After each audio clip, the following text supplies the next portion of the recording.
Hi friends, आप सभी का वंश स्टडी गाइड यूट्यूब चैनल पर स्वागत है। तो आज मैं आपके लिए फिर से टॉप 15 जनरल नॉलेज के क्वेश्चन लेकर आया हूं, जो कि एग्ज़ाम के लिए बहुत ही इंपॉर्टेंट है। तो आप प्लीज़ पूरा वीडियो को ज़रूर देखिएगा। तो चलिए आइए वीडियो को शुरू करते हैं। यदि आपको इस वीडियो की PDF चाहिए तो टेलीग्राम का लिंक वीडियो के डिस्क्रिप्शन बॉक्स में है, वहाँ से जाकर आप इसकी PDF प्राप्त कर सकते हैं। तो चलिए आइए वीडियो को शुरू करें, और यदि आपको अच्छा लगे तो एक लाइक ज़रूर करें। तो आज का क्वेश्चन नंबर फर्स्ट है, प्रतिवर्ष विश्व उपभोक्ता अधिकार दिवस कब मनाया जाता है? और आपको प्रत्येक क्वेश्चन के लिए 2 से 3 सेकंड का टाइम दिया जाएगा। सो प्लीज़ अब उसके बीच में वीडियो को पॉज करें और वीडियो के नीचे कमेंट बॉक्स में कमेंट जरूर करें राइट आंसर को। तो चलिए आइए इसका आंसर जानते हैं। तो इसका राइट आंसर है ऑप्शन सी, 15 मार्च। 15 मार्च को विश्व उपभोक्ता दिवस मनाया जाता, आप इसे याद रखें।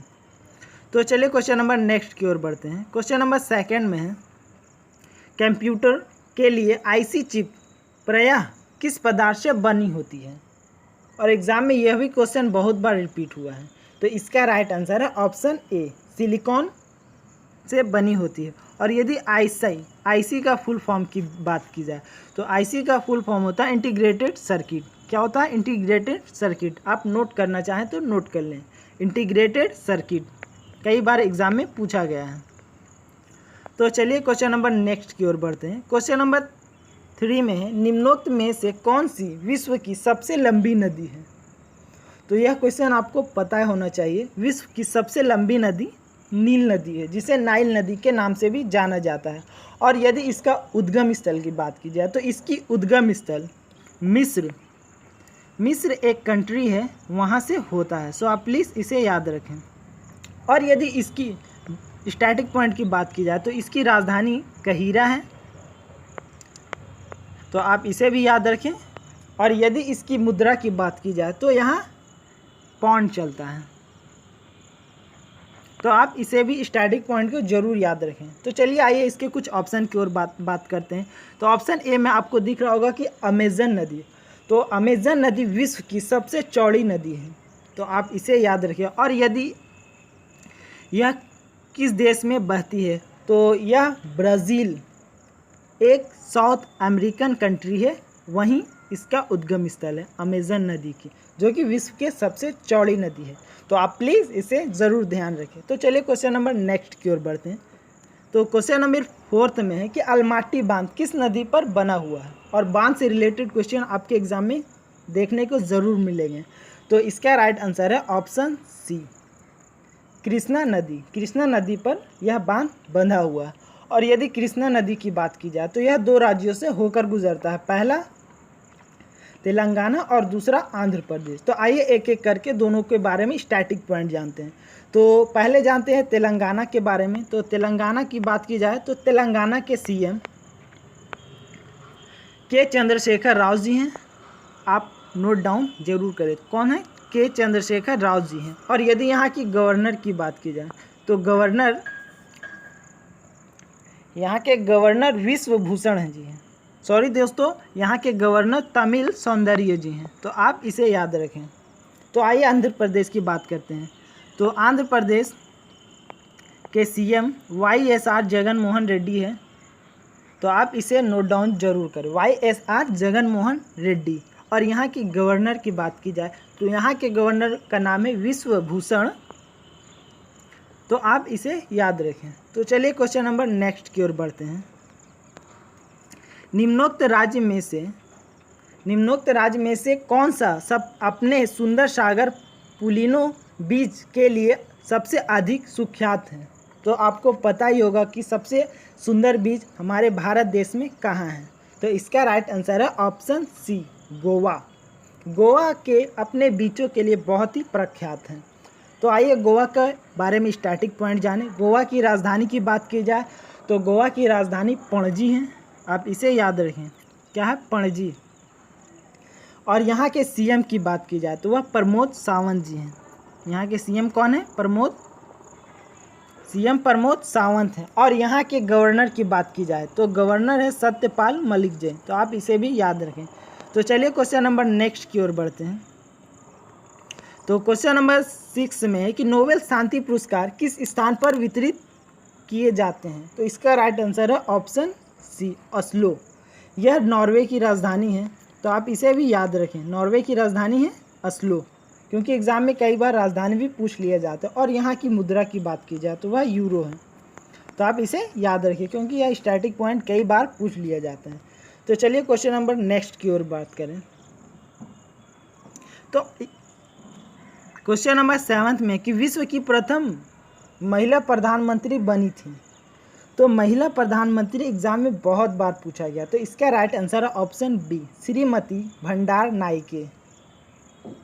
तो आप इसे याद रखिए। यदि हम अपने भारत देश की बात की जाए तो भारत देश की पहली महिला प्रधानमंत्री ऑप्शन ए में आपको दिख रहा होगा श्रीमती इंदिरा गांधी जी थी। तो आइए कुछ और ऑप्शन की बात कर ली जाए। तो ऑप्शन डी में आपको दिख रहा होगा श्रीमती सरोजनी नायडू। यह हमारे देश की प्रथम महिला गवर्नर और प्रथम कांग्रेस के अध्यक्ष बनी थी, क्योंकि एग्जाम में बहुत बार पूछ लिया जाता है। तो चलिए क्वेश्चन नंबर नेक्स्ट की ओर बढ़ते हैं। तो क्वेश्चन नंबर 8 में है कि खगोल, भौतिकी, एस्ट्रोलॉजी, फिजिकल के लिए किस भारत में जन्मे वैज्ञानिक को नोबेल पुरस्कार प्रदान किया गया।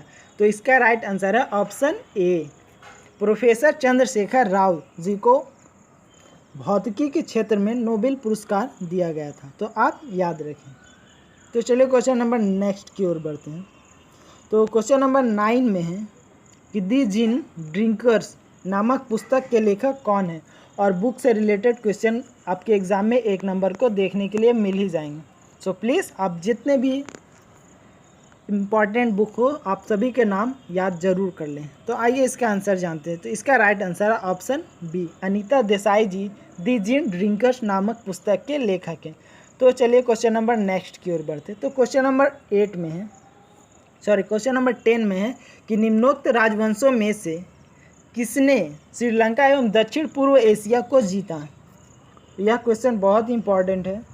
दक्षिण पूर्व एशिया को ऑप्शन सी, चोल वंश ने जीत लिया था। और यदि इसकी शासनकाल की बात की जाए तो यह 9वीं शताब्दी से लेकर 13वीं शताब्दी तक राज किया है। तो आप सब प्लीज़ आप इसे ज़रूर याद रखें। तो आइए नेक्स्ट क्वेश्चन की ओर बढ़ते हैं। लॉन टेनिस में ग्रैंड स्लैम का क्या अर्थ है। तो यदि लॉन टेनिस की बात की जाए तो 4 ग्रैंड स्लैम होते हैं। तो इसका राइट आंसर है ऑप्शन डी। तो क्या होते हैं, 4 ग्रैंड स्लैम होते हैं। पहला होता है, सबसे पहले होता है ऑस्ट्रेलियाई ग्रैंड स्लैम, दूसरा होता है फ्रेंच, तीसरा होता है विंबलडन और चौथा होता है अमेरिकी ग्रैंड स्लैम। और यह एक महत्वपूर्ण टेनिस का टूर्नामेंट होता है, तो आप इसे याद रखें। यदि इस बार की बात की जाए तो इस बार केवल ऑस्ट्रेलियाई 2020 में केवल ऑस्ट्रेलियाई ग्रैंड स्लैम हुआ है, जो कि नोवाक जोकोविच ने जीत लिया है। बाकी पता ही होगा कि स्थगित कर दिया गया है और इसका कारण कोविड-19 है, तो आप इसे याद रखें। तो आइए क्वेश्चन नंबर 12 की ओर बढ़ते हैं। नीचे उल्लेखित प्रायद्वीपीय भारत में की नदियों का प्रवाह पश्चिम की ओर है। तो आपको यह बताना कि कौन सी ऐसी नदी है जिसका प्रवाह पश्चिम की ओर होता है, क्योंकि आप जानते ही होंगे कि मैक्सिमम नदी हमारे ईस्ट की ओर जाती है, पूर्व की ओर। तो ऐसी कौन सी नदी है। तो इसका राइट आंसर है ऑप्शन सी, ताप्ती एक ऐसी नदी है जिसका प्रवाह ईस्ट की ओर होता है, वेस्ट की ओर होता है। और नर्मदा भी वेस्ट की ओर बहती है। तो आप इसे याद रखें, ये कई बार बहुत ही इंपॉर्टेंट और कई बार एग्जाम में पूछा गया है। तो चलिए क्वेश्चन नंबर नेक्स्ट की ओर बढ़ते हैं। क्वेश्चन नंबर 13 में किस नदी को बृहद गंगा या दक्षिणी गंगा के नाम से जाना जाता है। यह बहुत ही कन्फ्यूजन क्वेश्चन है। एक आता है कि भारत की दक्षिणी गंगा किसे कहा जाता है। यदि भारत की दक्षिणी गंगा की बात की जाए तो वह कावेरी नदी को कहा जाता है, आप इसे याद रखें। यदि बृहद गंगा के नाम से ऑप्शन ए गोदावरी नदी को जाना जाता है। तो इस क्वेश्चन का राइट आंसर ऑप्शन ए है। तो दोस्तों आपको मेरे वीडियो कैसी लगी आप प्लीज़ कमेंट बॉक्स में कमेंट करके ज़रूर बताएं, और यदि अच्छी लगी हो तो एक लाइक ज़रूर करें। थैंक यू दोस्तों।